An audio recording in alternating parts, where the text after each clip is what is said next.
Boa noite. Boa noite, pessoal! Eu ouvi uma torcida, foi isso? Já começou! Calma. Não precisa gritar todo mundo de uma vez, não. Calma aí. Gente, calma, menos empolgação. É só industrialização, tá bom?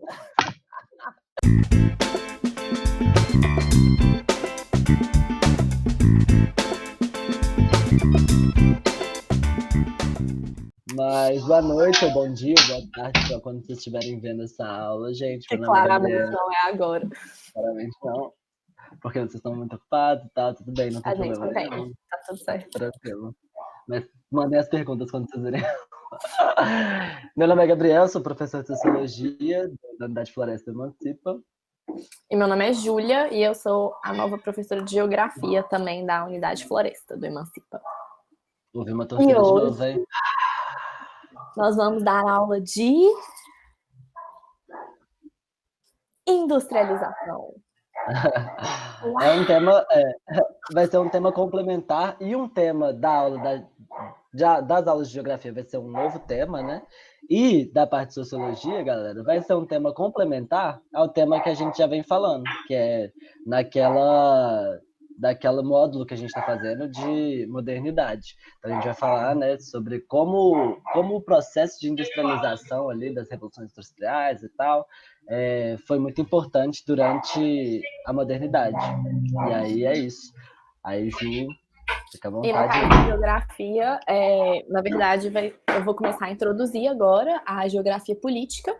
Então, a maioria dos eventos que nós vamos tratar a partir de agora na geografia, eles vão acontecer pós-Revolução Industrial e muitos em decorrência da Revolução Industrial. Então, é uma base muito importante para vocês entenderem a matéria toda a partir de agora. Então, por isso que acho que é muito legal essa aula ser multidisciplinar, porque realmente é um tema muito importante para as duas matérias. Então, para não ficar enrolando demais também, eu vou começar falando um pouquinho sobre quando começou a Revolução Industrial. Então, a Revolução Industrial, ela começou no final do século XVIII, na Inglaterra, quando foi criada a máquina a vapor. Então, a criação da máquina a vapor, ela permitiu que o trabalho ele parasse de ser estritamente manual e ele começasse a ser um trabalho automatizado. E aí, depois da máquina a vapor, a gente teve carvão, depois teve petróleo, eletricidade. Hoje a gente tem N formas alternativas, né, de energia, mas o início mesmo da Revolução Industrial foi com a máquina a vapor na Inglaterra. E os principais fatores, a gente sempre pensa, né? Por que a Inglaterra? Dentre todos os países do mundo, por que a Revolução Industrial começou lá? Então, os principais fatores é que, em primeiro lugar, na Inglaterra, já estava acontecendo um certo processo de êxodo rural. Então, as cidades na Inglaterra, elas já eram relativamente importantes em comparação com outros países. E isso se dava, além de outros motivos, em decorrência do fato de que a burguesia na Inglaterra era uma burguesia emergente e era uma burguesia muito importante, porque a Inglaterra tinha uma ação mercantilista muito forte. Então, acho que uma coisa que a gente pode fazer um paralelo é que até hoje a Inglaterra tem uma das maiores marinhas do mundo. A Inglaterra tem uma tradição naval muito grande, por ela ser uma ilha. E nessa época, no final do século XVIII, as trocas comerciais mais importantes, as trocas comerciais internacionais, elas se davam por meio do mar. Então, a Inglaterra, ela tinha uma proeminência muito forte nessa questão do mercantilismo e das trocas comerciais, o que trazia muito dinheiro para a Inglaterra e principalmente para a burguesia, que era a classe dos comerciantes. E outra questão também que aconteceu nessa época, que favoreceu muito a Revolução Industrial, é que exatamente nesse período do final do século XVIII teve um crescimento populacional muito grande na Inglaterra. Então, eles tinham muita mão de obra. Porque é importante da gente lembrar que no início da Revolução Industrial, não aconteceu o que a gente vê hoje em dia, tanto da substituição do homem pela máquina, porque a máquina a vapor ela ainda era operada por mão de obra. Então, o que aconteceu foi um êxodo rural. As pessoas que normalmente quem era visto como mais rico eram as pessoas que tinham propriedades no campo, a riqueza ela passou a estar nas cidades. Então, os donos das indústrias, eles que controlavam a riqueza e a maior parte da população vai para onde está a maior concentração de riqueza. Então, a população saiu do campo para ir para as cidades. E aí, falando só mais um pouquinho dessa questão das máquinas, tem uma frase, um termo muito interessante criado pelo Schumpeter, que chama de destruição criadora, que é uma coisa que a gente vai ver o tempo inteiro ao longo desse processo de revolução industrial. A gente vai falar aqui de várias fases da revolução, e durante essas fases, o que acontece é que o modelo antigo, ele, a partir da criação do novo, ele fica como se fosse ultrapassado. Então, a máquina a vapor, a partir do momento que foi criada a máquina a partir do momento que a máquina a vapor, ela começou a se tornar obsoleta e ela não conseguia absorver as necessidades da indústria, a gente cria a máquina a carvão, e aí a máquina a vapor é esquecida. E aí depois a gente cria a máquina a petróleo, e aí a máquina de carvão é esquecida. Então a gente tem sempre esse processo de uma coisa se tornando obsoleta para poder construir outra, para absorver as necessidades da sociedade em um determinado momento. Então, a primeira revolução industrial, é o que eu já introduzi aqui, ela aconteceu principalmente na Inglaterra, com a máquina a vapor, e ela era muito focada na indústria têxtil. Então, uma das primeiras indústrias que foi construída foi a indústria têxtil. E é importante lembrar também que a Inglaterra, na época, era um império. A Inglaterra tinha colônias na Índia, que era uma região muito rica em produtos têxteis. Então, esse era um dos grandes produtos de exportação da Inglaterra. Na época, era um produto caro, né, principalmente tecidos exóticos. E a primeira revolução industrial, ela trouxe com ela a ideologia do liberalismo. Então, ela foi muito marcada pela exploração. Quando começaram a crescer as indústrias, começou essa ideia, que eu tenho certeza que o Gabriel vai falar, de que o Estado não tinha que intervir na economia. Então, cada dono de indústria tinha que regular a sua própria indústria, e isso gerava a exploração, trabalho infantil, jornadas exaustivas de trabalho. Então, as pessoas trabalhavam ali o dia inteiro. Vocês imaginam uma fábrica com uma máquina a vapor, o tanto que era quente. As máquinas, muitas vezes, apesar de ser uma máquina, elas tinham que ser alimentadas de carvão, então as pessoas tinham que ficar lá na fornalha o dia inteiro. Então, eram jornadas realmente muito exaustivas. A segunda revolução industrial, ela veio no final do século XIX e durou mais ou menos até o final da década de 70. Então, ela foi uma revolução que durou muito tempo. E durante esse período, o que aconteceu foi o processo de colonização da Ásia e da África. Então, essa nova revolução industrial, cujos os países assim que a gente fala que se beneficiaram muito, onde foram os primários em que ocorreu essa revolução, são Alemanha, França e Estados Unidos. A França ainda pegou um pedaço da primeira revolução industrial, mas esses foram os países que se destacaram muito nessa segunda revolução.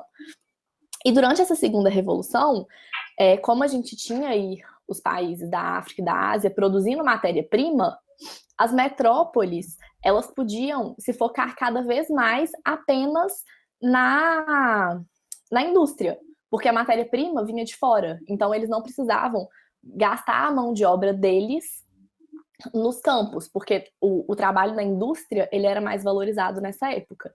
E como as máquinas eram a carvão, a grande maioria das indústrias, elas ficavam em regiões que tinham minas, que é o que gerou grandes conglomerados industriais que existem até hoje. Então, a gente vê, por exemplo, na fronteira entre Alemanha e França, é uma região de muitas minas e é uma região que até hoje é muito industrializada.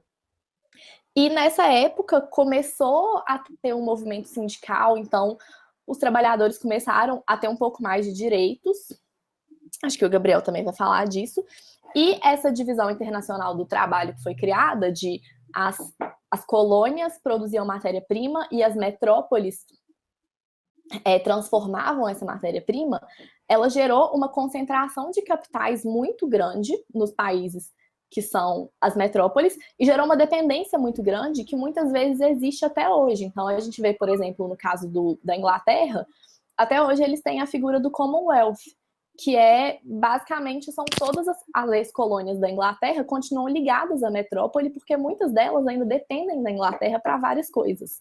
A França também tem vários territórios espalhados pelo mundo que não têm intenção de se separar do país, porque eles dependem deles para diversas coisas.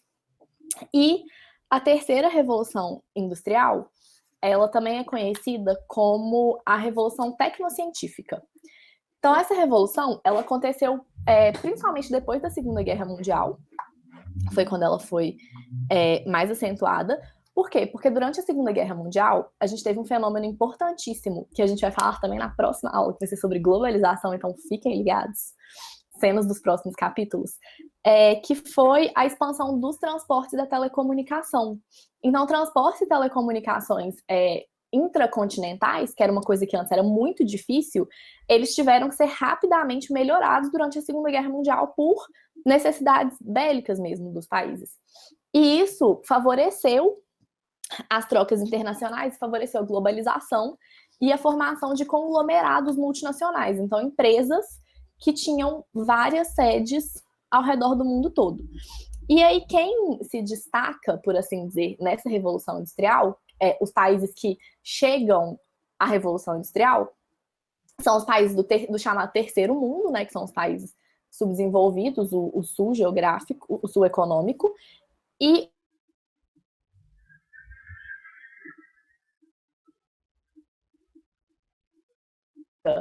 se desfaz, eles também estavam muito atrasados em termos de industrialização com relação aos outros. Então, eles começam a se industrializar para poder acompanhar essa mudança.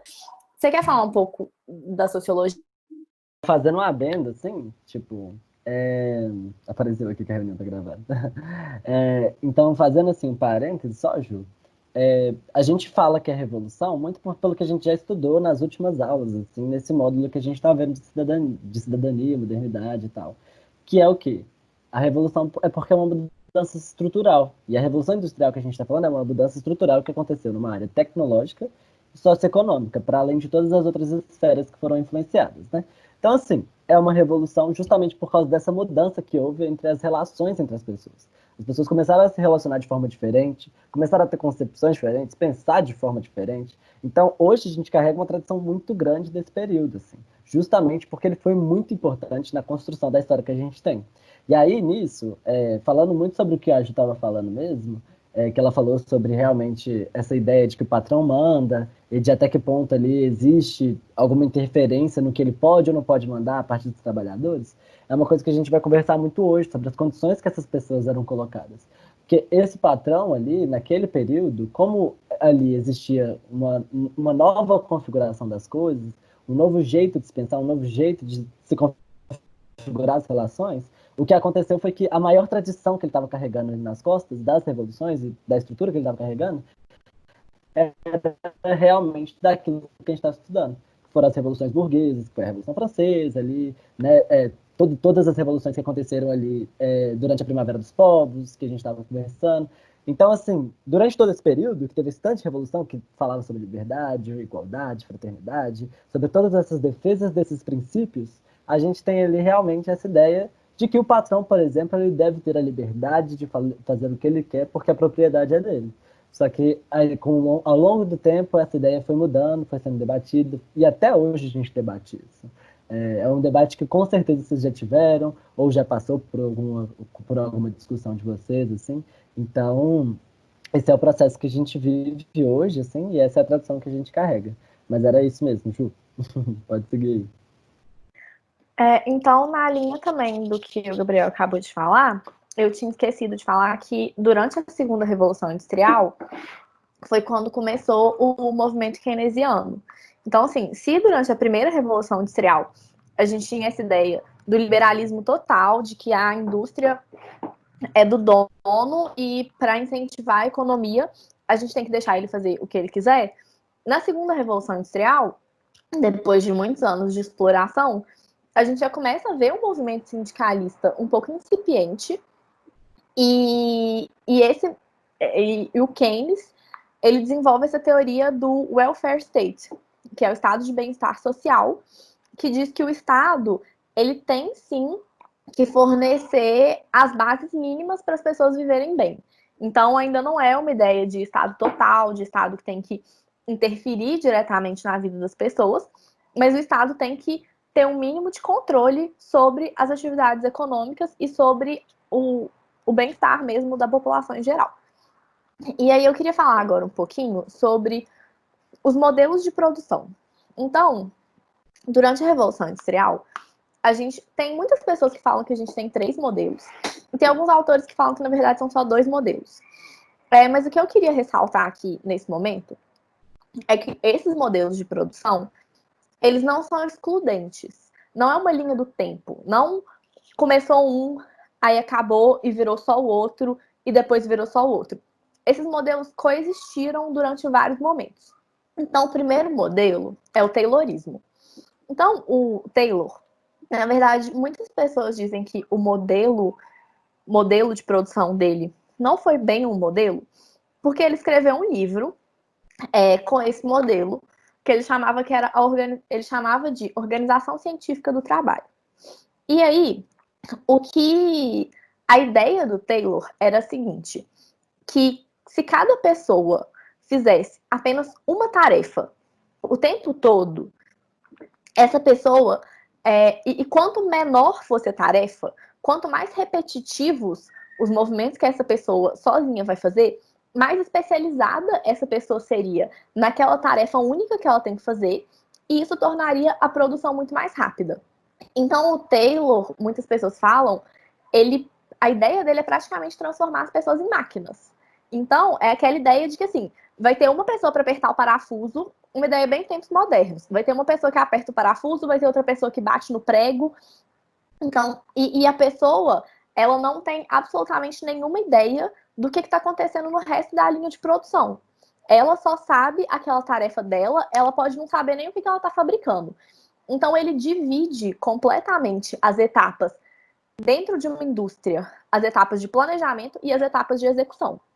Então, para o planejamento, nós teríamos os gerentes, nós teríamos as pessoas, né, os engenheiros que vão realmente planejar como que aquilo vai ser desenvolvido. E a mão de obra que trabalharia na execução seria uma mão de obra barata, não especializada, e que só precisaria aprender aquela tarefa única. E por que muitas pessoas falam que esse não é um modelo de produção? Porque esse modelo de produção, ele foi aplicado pelo Ford, que é o que muita gente trata como o segundo modelo, que é o Fordismo. Mas o que o Ford fez foi basicamente aplicar as ideias do Taylor e colocar uma esteira rolante. Então o Ford, ele criou a linha de produção, porque o Taylor tinha essa ideia de cada um ter o seu trabalho especializado, mas ele não tinha pensado nessa ideia de ter a linha de produção, ela nada mais é do que uma esteira. A esteira que aparece nos tempos modernos, que permite que o trabalhador seja tão especializado que ele não tem nem que se dar o trabalho de pegar o negócio que ele está fazendo e passar para o próximo. Ele vai fazer o movimento de rodar a chavinha. Ele não tem que rodar a chavinha, pegar e passar adiante. E isso é uma coisa que algumas pessoas dirão que incentiva, outras pessoas dirão que força a produção, porque a esteira, ela está passando na velocidade que o empregador determina. E quanto mais rápido as pessoas começam a fazer seus trabalhos, mais rápido essa esteira vai passar. E aí, com essa, né, com a questão da esteira de produção, a gente teve vários problemas, que as pessoas não tinham como ter um intervalo, a pessoa não podia sair dali, porque senão você... E aí, um dos problemas também é que como cada pessoa só dominava o seu trabalho, você não tem um controle de qualidade, porque você não sabe o que a pessoa antes de você deveria estar fazendo. Então, a menos que o que aquela pessoa fez de errado afete o seu trabalho, um defeito que ele acontece em um ponto da linha de produção, pode ser que ele continue até o final, porque as pessoas que estão na execução, elas não dominam o processo como um todo. Mas o Ford, o que ele também criou dentro desse modelo dele?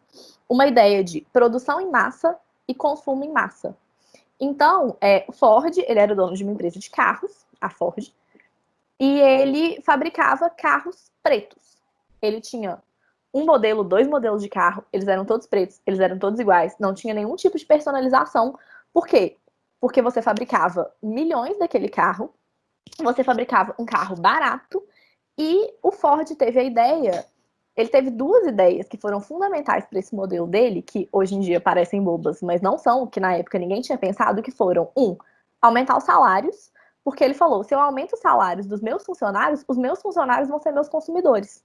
Então, eles têm que ter dinheiro para poder comprar os meus produtos. E a segunda ideia foi a criação dos fins de semana. Então, antes do Ford, os trabalhadores trabalhavam 7 dias por semana. E o Ford instituiu, eu acredito, não pesquisei a fundo, mas eu acredito que era só um dia na semana. Ele instituiu um dia na semana que os trabalhadores não tinham que trabalhar para eles poderem aproveitar as coisas que eles consumiram e querer consumir mais. Então, além de incentivar a produção, ele incentivava o consumo e criava esse ciclo em que ele produzia mais e aí ele aumentava os salários e as pessoas consumiam mais. Então, esse repasse a mais dos lucros da empresa, que para ele com certeza não era significativo, gerava um consumo muito maior. E aí nós vamos para um terceiro modelo de produção, ou segundo, dependendo aí da escola. E aí é nesse momento que é muito importante de enfatizar. Não, a gente vai falar agora sobre o toyotismo. Não acabou Fordismo e começou Toyotismo, e depois nunca mais teve Fordismo. O Toyotismo, ele foi um modelo de produção que ele foi criado no Japão em razão das especificidades do Japão pós-Segunda Guerra. E ele foi absorvido por muitas empresas ao redor do mundo, mas ainda existem muitas empresas que usam esse modelo de produção em massa para gerar consumo em massa. Mas o que o toyotismo, o fundamento dele, é o que a gente chama de just in time, que é apenas em tempo, que é um modelo de produção adaptado às variações de mercado. O Japão, ao contrário dos Estados Unidos, é um país minúsculo. Então, o que é que o dono da Toyota, que não chama Toyota, ele chama outra coisa que eu não sei falar o que é, ele pensou, eu não posso ficar estocando produto. Se eu ficar estocando produto, eu vou ter um custo muito mais alto. Então, eu vou adaptar a minha produção às necessidades do mercado, em vez de tentar gerar uma necessidade de consumo. E aí o toyotismo, ele produzia apenas o que era necessário, o que o mercado demandava, para eliminar os estoques, e com isso eles eliminavam o custo de estoque, e para isso eles não podiam mais ter esses trabalhadores tão especializados, porque como você tem picos e vales na produção, você precisa que um trabalhador seja capaz de executar mais uma função para não só a sua produção se adaptar ao mercado, mas para os seus trabalhadores poderem se adaptar às suas necessidades de produção. E aí, o toyotismo com esse trabalhador multifuncional, que poderia realizar muitas tarefas, ele diminui um pouco essa diferença entre o planejamento e a execução dentro de uma empresa, e ao mesmo tempo ele aumenta o controle de qualidade, porque se um trabalhador ele tem um domínio maior da produção, quanto mais gente você tem que tem um domínio maior da produção, mais chances você tem de ter um produto de qualidade, porque ao longo de toda a produção, esse controle vai sendo realizado de forma contínua. Então, as principais ideias dos modelos de produção são essas, e aí o toyotismo que foi criado no Japão, ele acabou sendo absorvido por alguns países, mas a gente pode ver que hoje, na maioria das empresas, a gente tem características dos dois. Então, a gente tem empresas que têm trabalhadores multifuncionais, mas que, ao mesmo tempo, fazem produção em massa e geram estoques enormes. Então, esses modelos todos, eles vão se modificando ao longo do tempo e eles vão se mesclando e cada empresa vai usando as premissas que eles acham mais adequadas. E aí, nisso que a Ju falou, assim, sobre todos esses processos que aconteceram, é muito importante a gente pensar em como realmente era como olhavam para os trabalhadores, assim, né? Como eram vistos, como era vista a força de trabalho, né? Como que a gente fala? Por que a gente fala força de trabalho? Porque a mercadoria que as pessoas tinham para vender era a força de trabalho que elas tinham, o potencial de produção dentro dessas fábricas. Assim. Então elas vendiam sua força de trabalho para poder ganhar uma grana e conseguir sobreviver e viver. Assim. E aí, então, durante o processo dessa revolução industrial, a gente teve uma massificação do trabalho. Assim. E aí, o que é uma massificação do trabalho? Tornar ele massivo. Assim. É como se você constituísse algo sólido para que ele começasse a ser um trabalho ali repetitivo e fosse um trabalho consistente. Assim. É basicamente isso.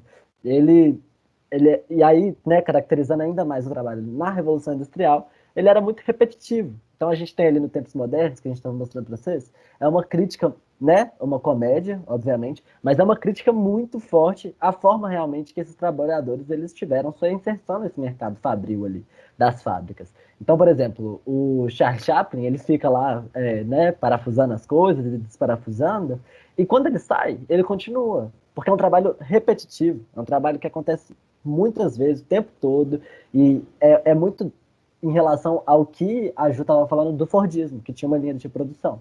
Então a gente tem ali, né, no Tempos Modernos, o Fordismo ali na sua forma mais pura, assim, eram linhas de produção. E aí, é isso, assim, foi uma massificação da mão de obra. E aí é interessante pensar que quando a gente fala massa, a gente está falando de quê? Massificação, a gente está falando basicamente de quê, assim?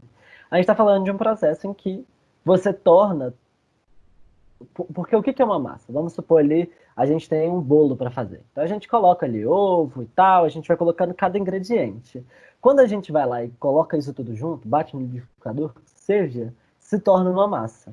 Quando se torna uma massa, é uma parada homogênea, uma parada igual. Então a gente tem ali uma coisa consistente que é igual. Assim. Então, colocar vários trabalhadores juntos para poder se tornarem uma massa e produzirem o que deveriam produzir. Só que aí, quando a gente para realmente para pensar, assim, em como eles foram inseridos, eram como se fosse realmente uma numerificação das pessoas. Então a gente tem isso até hoje, assim, uma das maiores críticas dos grandes sociólogos que a gente tem é realmente não pensar nas pessoas como pessoas, mas como número de pessoas. Então, por exemplo, não, a gente já está perto de 1 milhão de mortes do Covid, a gente já passou de 1 milhão de mortes do Covid, né, nesse período. Não é 1 milhão de mortes, não é 1 milhão de pessoas, 1 milhão vezes um. É uma pessoa, uma vida, multiplicado por 1 milhão de vezes. Então é uma coisa única que é muito grande, é uma parada complexa. Então, né, a gente, por exemplo, é a mesma ideia da produtividade mesmo. Assim, eu tenho certeza que todo mundo está se sentindo super assim, mal, de não estar conseguindo ser produtivo. De onde a gente teve essa herança? De onde a gente tem a herança de que a gente tem que ser produtivo, que a gente tem que produzir? É da Revolução Industrial, que você tem que produzir em grande quantidade. E é disso que a gente estava falando. Porque aí, nesses processos aí, desses novos modelos de trabalho, foi realmente uma revolução que fez com que houvesse uma grande quantidade de produtos sendo, né, feitos ali nas fábricas. Assim. E aí, aquilo que a Ju estava falando, que era realmente um processo, você não conheceu o que está acontecendo ali, tem um conceito que é um conceito de Karl Marx, né, que a gente vê muito na sociologia, que foi um processo de alienação. O que é alienação? O que é um alien? O alien é uma pessoa de fora, assim, ele realmente ele é apartado daquilo que está acontecendo. Então, um processo de alienação é não estar a par do processo total de construção ali. Ele não estava participando de um processo de construção total daquele produto que ele estava fazendo. Né? Vamos supor que seja um carro ali, na Ford. Ele não estava participando de um processo de. Ele não sabia como era cada etapa até chegar no carro. Ele sabia como parafusar ali uma placa, por exemplo, em tempos modernos. Então, isso é um processo de alienação, de você estar alienado, de não saber o que está acontecendo, em volta de todo um processo que você faz parte, que você faz muito parte. Assim. Então, é esse processo de alienação que a gente pensa. E aí, assim, uma outra tradição de valor que a gente tem hoje é realmente essa individualização do nosso processo de produção. E aí, o que eu quero dizer com isso? Que, quando a gente está pensando numa produção de alguma coisa, a gente pensa como se cada indivíduo estivesse produzindo uma coisa e individualmente estivesse coletando alguma coisa quantificada. Tipo, então, se a gente está produzindo um carro e um indivíduo tem uma produtividade maior, né, que a gente fala de produtividade, aquele indivíduo ele tem, né, um potencial muito maior do que todos os outros. Assim. E aí, dentro dessa ideia que a gente tem sobre produtividade, a gente tem ali realmente uma ideia ali de, por exemplo, quando você via que um trabalhador ele conseguir alcançar um potencial maior, aí você falava, não, se ele consegue, os outros conseguem, porque eles são uma massa, eles são homogêneos. Então era o que a gente estava falando de que o patrão era quem determinava as regras. O patrão era quem determinava a velocidade da linha de produção. Então, foi esse processo que a gente teve, né? igual vocês também estudando na quarentena, trazendo mais uma vez esse paralelo, assim. Não era para vocês estarem estudando sozinho, um processo de produtividade, né, único de vocês. Porque justamente a gente está num período de afastamento, apartados e tal. Quando a gente pensa nessa individualização desse processo de produção, é como se a gente estivesse achando que todos os alunos são iguais, que eles são uma massa, que eles conseguem, né, crescer sozinhos. Mas não é assim, tipo, é lógico que existe ali um processo que, né, a gente está tentando ali construir, que é de estudar, assim. Vocês vendo essa aula, por exemplo, estão nesse processo de construção. Mas ainda assim não é realmente essa, esse, é, essa homogeneidade de uma massa que a gente tem, assim. E aí eu vou trazer rapidinho um conceito, para poder a Ju já voltar, que é o conceito de mais-valia. Assim. O conceito de mais-valia é basicamente de como que esse patrão ele explorava essas pessoas. Assim. Como como que esse patrão tirava os lucros dele, né? Então, é o seguinte, né? Eu vou colocar um quadro na edição, que vamos supor que uma carga horária ali de uma pessoa só, vamos pensar no caso de uma pessoa só. Vamos pensar na Brenda. Brenda estava trabalhando. E aí tinham 8 horas de trabalho. Durante essas 8 horas de trabalho, ela produzia ali, sei lá, é, hum, ia falar uma bola, mas tem que construir uma bola em 8 horas, né? Pelo amor de Deus. Sei lá, um notebook. Ela construiu um notebook em 8 horas.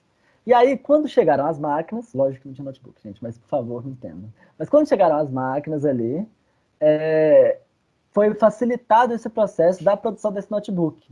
Então, ela não precisava mais de 8 horas para poder fazer aquele notebook. Ela só precisava de 4. Então, esse processo de mais-valia, que é um, né, dos meios de tirar essa valorização, era que você pegava essa máquina, reduzia a carga horária necessária para poder fazer aquele negócio, e aí com essas outras 4 horas, você ganhava o seu lucro. E aí o que aconteceu? Nesse processo, meio que o, o, o lucro que ela tinha antes foi algo que não foi reconhecido para o trabalhador. Né? Não foi reconhecido para aquele trabalhador, que as 4 horas que ele estava trabalhando, por mais que ele tivesse, né, fazendo muito mais notebooks, não foi dado a ele realmente o valor que valia a força de trabalho dele. Porque se estavam acontecendo a produção desses notebooks, era porque ele estava investindo sua força de trabalho, ele vendia sua força de trabalho. E aí as críticas que a gente faz em relação a esse conceito é justamente isso, de como que é realmente esse balanço entre essas novas horas aqui que o patrão ele conseguiu fazer com que esse trabalhador fizesse mais notebooks em menos tempo. Como é que é essa divisão? O que tem que ser dado para o trabalhador e o que você que tem que ficar com com o dono dos meios de produção, né? Que é o patrão. Então, é basicamente muito disso que a gente fala. E aí, enfim, vou deixar a Ju voltar aí, que eu já falei demais, né, Ju? Mas é isso. Eu vou falar bem rapidinho também e vou voltar para você. Eu queria só falar sobre os fatores de produção na empresa.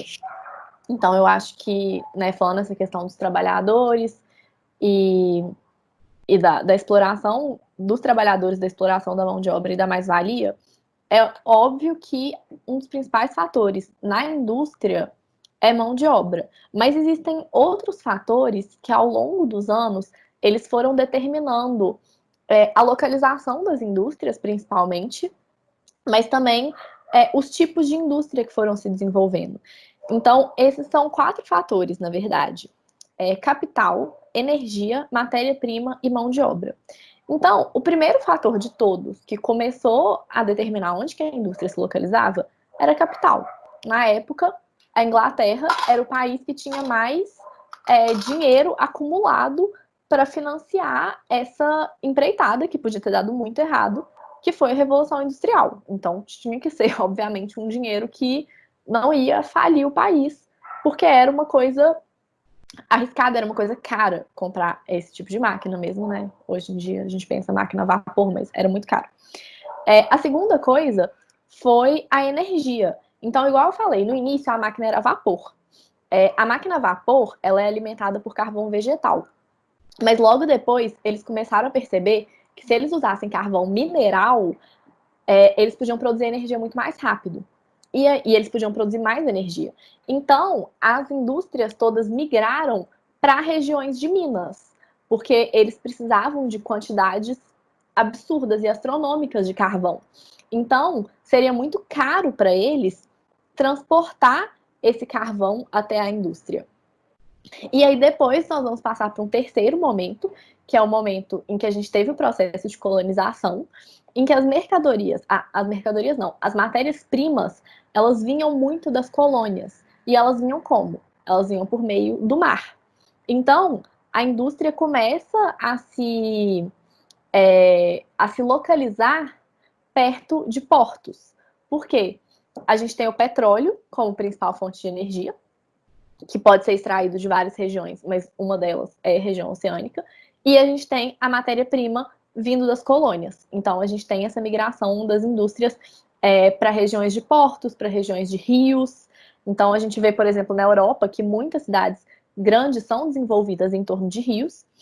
E, por fim, a gente tem a evolução da mão de obra. Porque se no início, quando era utilizado o modelo fordista, taylorista, as indústrias precisavam quase que exclusivamente de mão de obra pouco qualificada, porque se você parar para pensar uma indústria de carro, a quantidade de pessoas que você precisa nesse sistema de gestão versus execução, você precisava de muito menos gente na gestão do que gente na linha de produção fabricando os carros. Só que a partir do momento que a gente entra nesse modelo, nessa visão mais toyotista, que a gente entra nessa ideia que está crescendo cada vez mais hoje, de que todos os empregados eles têm que dominar boa parte do processo de produção para a gente ter um controle de qualidade efetivo, as empresas elas começam a buscar mão de obra especializada. E aí, quando as empresas começam a buscar mão de obra especializada, para onde que migram essas empresas? As empresas migram para regiões que têm universidades, para regiões que têm altos índices de educação. Exatamente. E elas criam também, é claro, programas de atração de pessoas dessas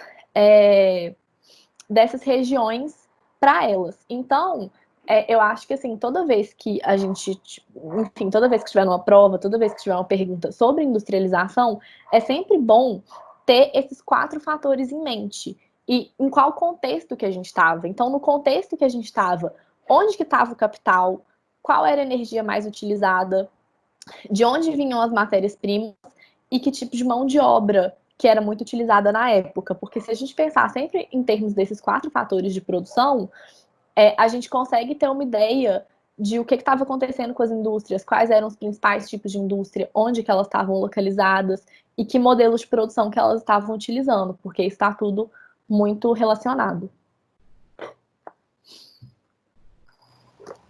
E é isso, assim, sobre o que a Ju falou em relação a qual era a mão de obra, assim, agora abordando fazendo uma análise realmente de como começou esse processo, na primeira Revolução Industrial, a mão de obra era a mão de obra mais barata, que a gente viu que, né, por causa das várias desigualdades que a gente tem, né, foram a obra que eles consideravam, antes desse processo ali de reconhecimento de que era necessário mão de obra qualificada, era necessário de ter essa massificação. E aí, quem eles acharam que eram as pessoas mais fracas para poder fazer isso eram crianças e mulheres. Então, foram as mulheres e as crianças que foram inseridas dentro do mercado na Revolução Industrial, porque a mão de obra era muito mais barata por causa da desvalorização que rolava, por causa de machismo, e por causa de não reconhecer as crianças, por exemplo, como, né, seres que têm direitos, que eles não deveriam trabalhar.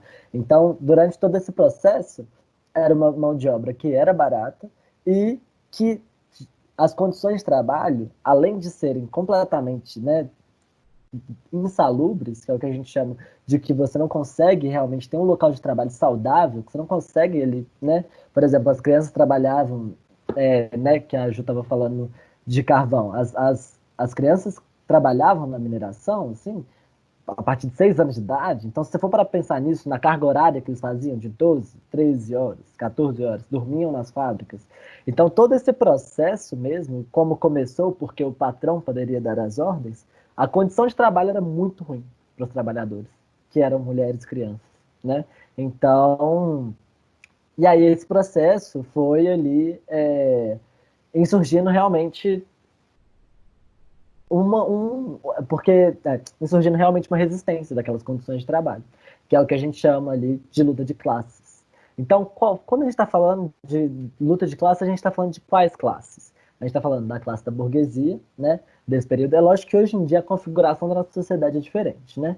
Mas durante aquele processo, que foi quando, né, por exemplo, Marx ele idealizou realmente ele idealizou esse processo de como deveria ser e como era a sociedade, era realmente que existia a burguesia, que era quem detinha os meios de produção, é o que a gente chama de meios de produção, por exemplo, as linhas de produção, né, detinham o poder ali de fazer o carro, por exemplo, Ford. Então, era a burguesia, que era quem tinha renda, tinha propriedade, tinha os meios de produção, e o proletariado, que era quem era a massa, de quem constituía, quem fazia com que a burguesia, inclusive, existisse. Assim.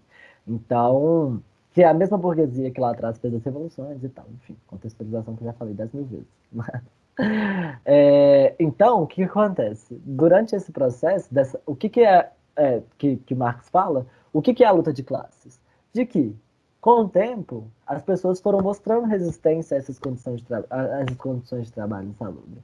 As mulheres foram mostrando resistência à desigualdade de salários para o mesmo papel desempenhado. Então, com a forma como a luta de classe se configura é uma forma que mostra que a classe que, né, é explorada, que Marx mostrou que a classe explorada é o proletariado, que são os operários, que hoje é o que a gente falou, existem várias formas, várias categorias que fogem desses operários, enfim. Mas que esses operários, que são esses operários, eles mostraram essa resistência. Fez uma luta. Então, os movimentos sindicais, eles insurgiram. Eles começaram teve vários movimentos de quebrar as fábricas, de revoltas das mulheres, né? E a gente foi encaminhando ali para um processo de tentar adquirir direitos sociais, de tentar adquirir direitos que vão além ali, né, dos direitos civis. Todo mundo é igual perante a lei. Como todo mundo é igual perante a lei, se tem gente que trabalha de 6 horas da manhã até 7 horas da noite, dorme na fábrica, não consegue nem tomar um banho direito, não tem dinheiro para comida e recebe um salário muito menor do que o marido que trabalha menos horas. Então, assim, se a gente vai pensando nesse processo, criança trabalhando, então como é todo mundo igual perante a lei se essas pessoas não têm esses direitos? E aí é justamente sobre isso que é a luta de classes, sobre reconhecer realmente o que está acontecendo e mostrar resistência, e para mais que mostrar resistência, mostrar disposição de realmente mudar essas condições. Então é disso que Marx falou, assim. Acho que acho que agora é você, né, Ju? Isso. Eu vou só finalizar, então, a minha parte falando um pouco sobre essa desigualdade. Então, o que acontece? A gente tem dois tipos de desigualdade que são geradas pela Revolução Industrial. Primeiro, na verdade, a gente tem vários tipos, mas eu vou dividir entre a desigualdade interna e a desigualdade internacional, por assim dizer. A Revolução Industrial, ela gera uma desigualdade interna muito grande dentro da sociedade de um determinado país. Em vários aspectos, ela gera uma desigualdade entre o campo e as cidades, ela gera uma desigualdade entre o dono dos meios de produção e o proletariado. Então, igual o Gabriel falou no início, ela reconfigura toda essa sociedade. Mas, ao longo dos anos, ao longo do tempo em que vão passando as fases da Revolução Industrial, essa revolução ela começa a gerar uma desigualdade muito grande entre os países. Porque o que acontece? A gente falou de primeira, segunda e terceira fase da Revolução Industrial. E a gente viu que na primeira fase da Revolução Industrial, o principal representante dessa fase era a Inglaterra. Depois a gente passou para a Alemanha e Estados Unidos. E na terceira fase, porque tem a Revolução Industrial na Inglaterra, ela começou nos anos 1800. A terceira fase começou depois da Segunda Guerra Mundial, ou seja, 1960. Então tem um gap muito grande. Ou seja, esses países de terceiro mundo, esses países subdesenvolvidos, vamos dizer assim, eles eles não voltam para o início. Eles não vão começar com a máquina a vapor, e aí, ao longo dos anos, eles vão... Então, assim, quando esses países... E a gente tem, inclusive, uma discussão muito grande sobre isso, por exemplo, em termos ambientais, que esses países, eles entram na Revolução Industrial em uma época que a gente já tinha visto quais eram os impactos que as indústrias tinham no nosso país, no nosso mundo, e numa época que esses impactos não eram mais aceitáveis. Então, enquanto a Inglaterra, os Estados Unidos, os países da Europa, eles destruíram as florestas deles e eles destruíram o meio ambiente deles ao longo dos anos, e óbvio que eu não estou falando que isso é correto, mas eles fizeram isso. É claro que eles tiveram muito mais facilidade em se industrializar. Eles não tinham direitos trabalhistas, eles podiam colocar crianças de 10 anos na fábrica, que acordava às 6 horas da manhã, trabalhava até ela cair dormindo lá dentro da fábrica. Eles podiam colocar mulher para alimentar máquina de carvão com fogo na cara o dia inteiro. Se a pessoa queimasse um braço, queimasse uma perna, não pudesse mais trabalhar, essa pessoa ia para a rua e no dia seguinte, não, 2 minutos depois, já tinha outra pessoa no lugar dela para trabalhar. E os outros países, que é o que a gente vai chamar aqui de países de industrialização tardia, que são principalmente os países do que a gente chama hoje de sul econômico e os países ex-socialistas, eles já entram na industrialização com outras regras do jogo. Então, eles já entram numa época em que eles tinham que garantir direitos trabalhistas, em que eles têm que garantir o cumprimento de certas normas ambientais, e em uma época que a tecnologia está muito mais avançada. Se um país, por exemplo, o Brasil, fosse começar a se industrializar e comprasse um tanto de máquina a vapor, ele não ia poder fazer nada com a produção dele. E eles entram nessa industrialização num regime que a gente chama de substituição de importações. Então, o que esses países querem é basicamente parar de depender dos países industrializados. Porque a industrialização, igual a gente viu um pouco mais cedo, ela gerou essa diferença entre países que importam matérias-primas e países que transformam essas matérias-primas em produtos industrializados. E os países que exportavam as matérias-primas, eles falaram: mas eu tenho a matéria-prima, por que eu não transformo a minha matéria-prima em produto, em vez de ficar mandando essa matéria-prima para a Inglaterra transformar em outra coisa e mandar de volta para mim me cobrar taxas exorbitantes? Só que aí a gente gera uma segunda dependência, que é a dependência de tecnologia. Então, esses países, para eles poderem se industrializar e poderem transformar sua matéria-prima em produtos, bens de consumo, o que eles precisam? Eles precisam comprar as máquinas e as tecnologias dos países desenvolvidos, exatamente para eles não terem que começar esse processo lá do início com máquinas mais rudimentares e para eles poderem ter uma certa competitividade no cenário internacional. E aí, eu convido vocês para participarem da nossa próxima aula, que vai ser sobre globalização, e que a gente vai falar um pouco mais sobre o que essas diferenças entre os países, quais são os reflexos disso, mas eu só queria terminar falando que, hoje em dia, os principais, as regiões que foram as primeiras a se industrializar, ou seja, Europa Ocidental, América Anglo-Saxônica, que é Estados Unidos e Canadá, e Japão, ainda são as regiões mais ricas do mundo. Então, a gente passou por todas essas mudanças, mas a Inglaterra, que é aquele paísinho que foi o primeiro a começar com a Revolução Industrial lá em 1750, ela continua sendo um país com altos índices de riqueza, com altos índices de desenvolvimento humano e econômico, e os países que se industrializaram depois, eles continuam até hoje nessa corrida pela substituição de importações.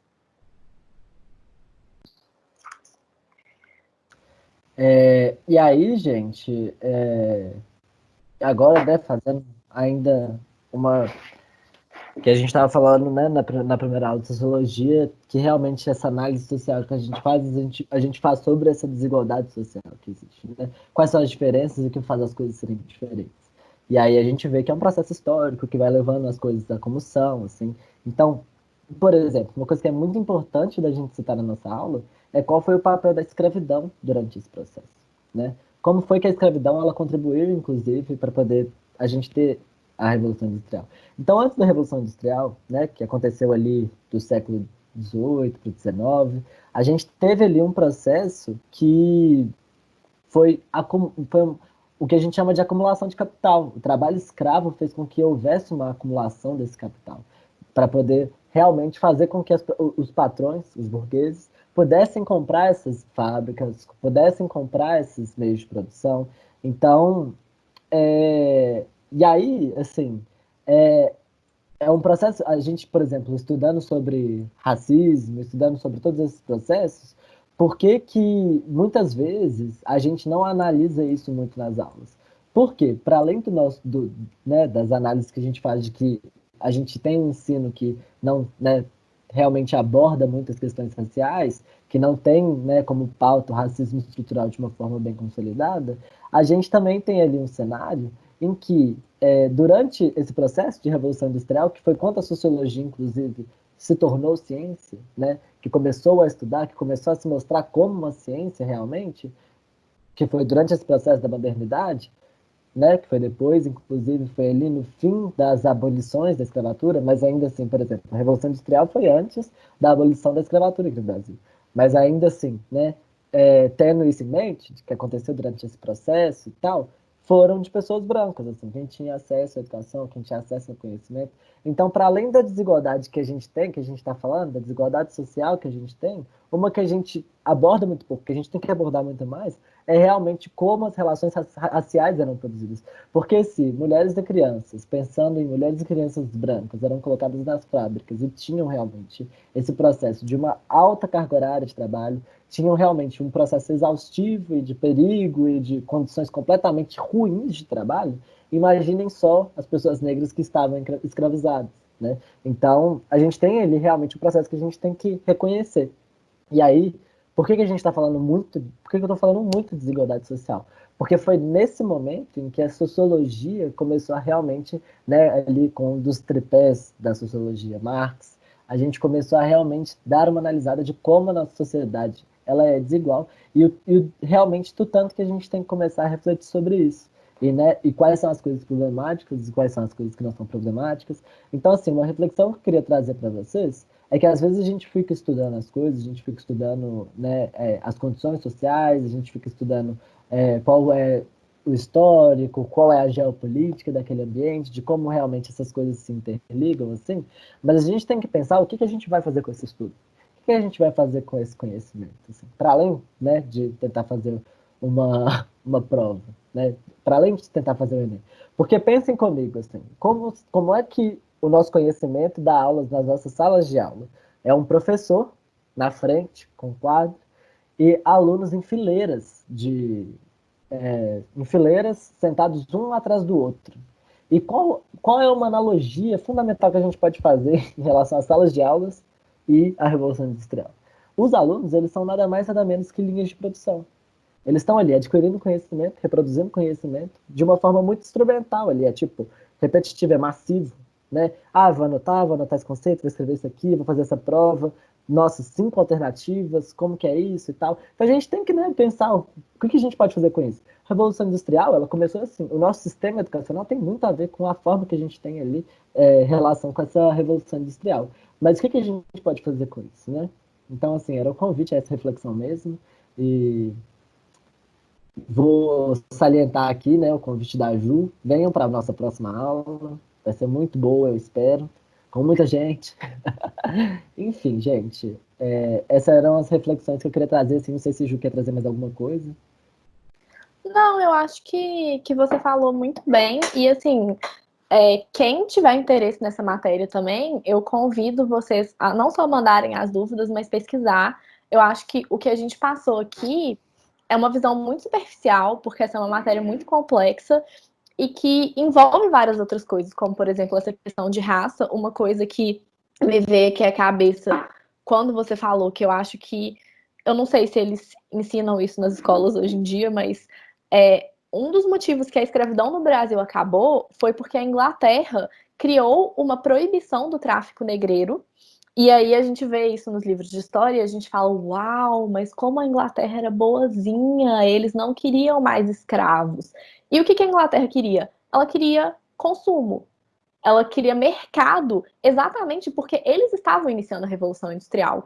Então, dentro dessa matéria, e é por isso que eu frisei aqui o quanto que essa matéria e a próxima são importantes, cabe 1 milhão de coisas diferentes e cabe muitas análises, tem muito material interessante.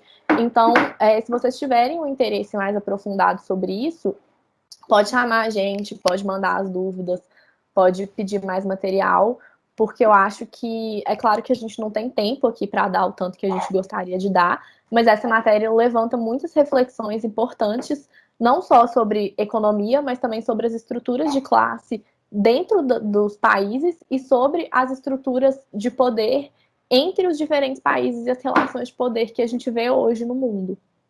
É isso. Então é isso, pessoal. Muito obrigada. E Beijo até a pra você. próxima. Beijos. Ai, como é que eu paro de gravar? Parei. Ah, não.